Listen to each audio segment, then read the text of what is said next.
I really don't like when people use the word objectively when they're talking about their opinion. A non-confrontational example of this is someone saying something like blue is objectively the best color.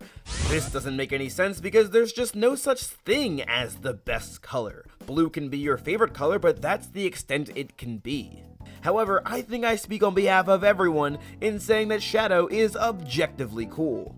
I mean, this character is so cool that the initial intention with him was to kill him off after the end of Sonic Adventure 2, but because he was so popular and so well liked within the community and outside the fanbase, they decided to bring him back in Sonic Heroes for really no other apparent reason than that. Realistically speaking, Shadow the Hedgehog's story was finished just after one game, and there really didn't need to be any more added on to it.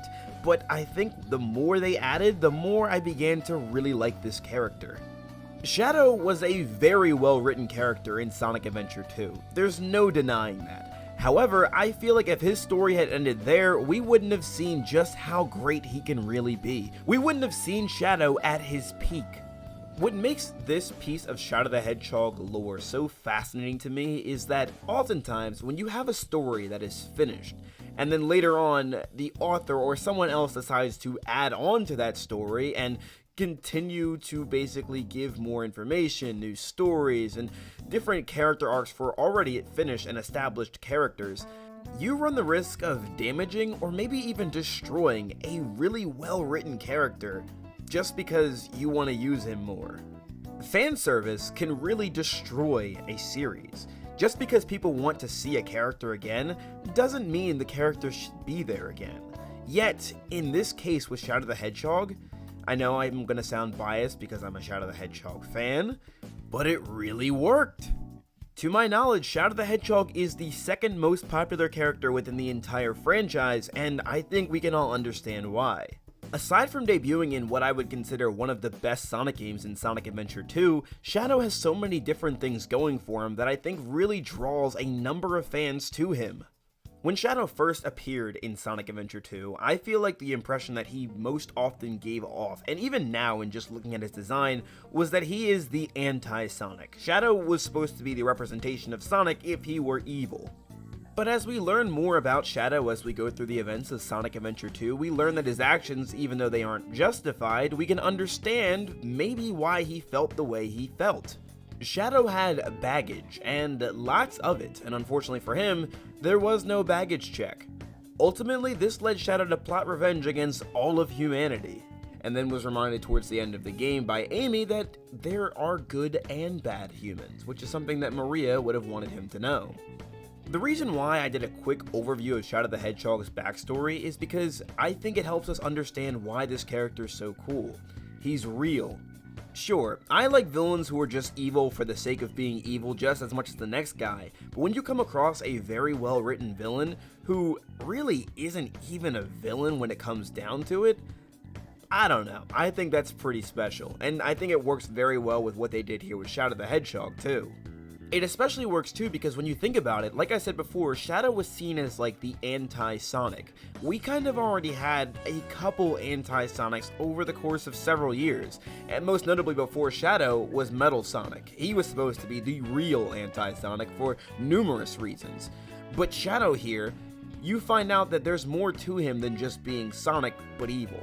And I think this goes into another reason why I believe Shadow is so cool in the first place, and that's because in the Sonic the Hedgehog franchise, he's like the first edgy character, and the first one that actually made it really cool, and every other character after that has just been edgy just for the sake of being edgy, with really no real backbone. And there are instances like this too, where Shadow actually is edgy for no reason whatsoever, but I'm not going to beat a dead horse. I think this has been talked about enough. But to add on to that though, I think the reason why so many people were actually upset about this is because they recognize that there is a certain level of edginess that Shadow is supposed to have, and this was kind of crossing the lines of being edgy for no reason as opposed to just being edgy because it's in his character to be. In my opinion, I don't think that edgy characters are cool because they're edgy. I think they're cool because of the reason why they're edgy. And I think a perfect example of this is Sasuke from the Naruto series. And I cannot believe I'm referencing Naruto twice in the same video, but just bear with me here. When we first meet Sasuke in the Naruto series, we find out that he's supposed to be this mysterious, very strong, quiet guy who is always angry for some reason, which we find out later.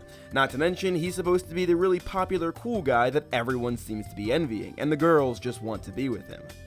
Throughout the events of the original Naruto series, we find out why Sasuke is this very angsty individual, and through the events of Shippuden, we see him become a fully fledged villain that doesn't really get to change until the end of the series. Sasuke didn't become such a beloved character in the Naruto series because he was edgy, but instead because of the emotional rollercoaster they put us through with this character. I would argue that Sega does a very similar thing with Shadow that works very well, and for that reason, I think he's just awesome. I think there were definitely some failed attempts of making Shadow more edgy than he needed to be, like when he had a gun in Shadow the Hedgehog, and also him cursing in the game too was just kind of unnecessary in my opinion. Maybe it's just me, but I feel like Shadow the Hedgehog actually is one of the poorer portrayals of Shadow's character.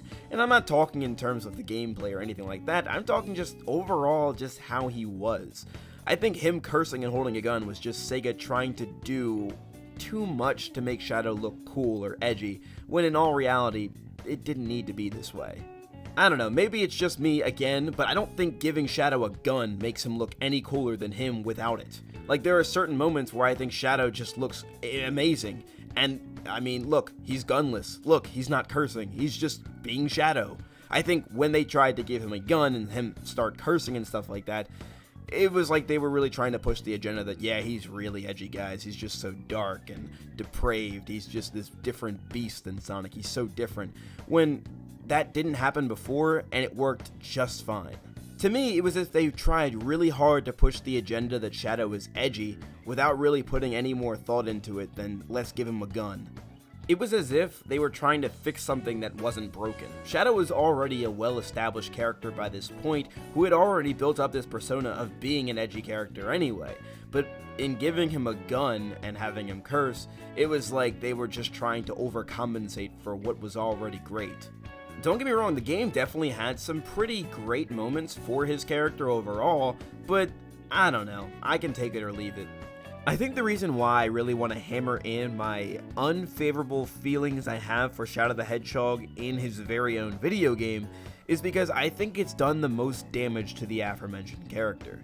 People will tell you it's Sonic Forces, but I completely disagree because, one, I don't even think Shadow has enough lines in that game for me to really say that he's bad in, and even then, I just don't think he does really anything in that game that's just bad. I mean, yeah, of course, with the whole war going on and Eggman taking over 99% of the world, it makes me question what the heck Shadow is doing, but at the end of the day, his dialogue was fine. I don't think he said anything that was egregious by any means, but with Shadow the Hedgehog, that game, it was as if they tried to redefine what made Shadow edgy, and that's why I don't like it.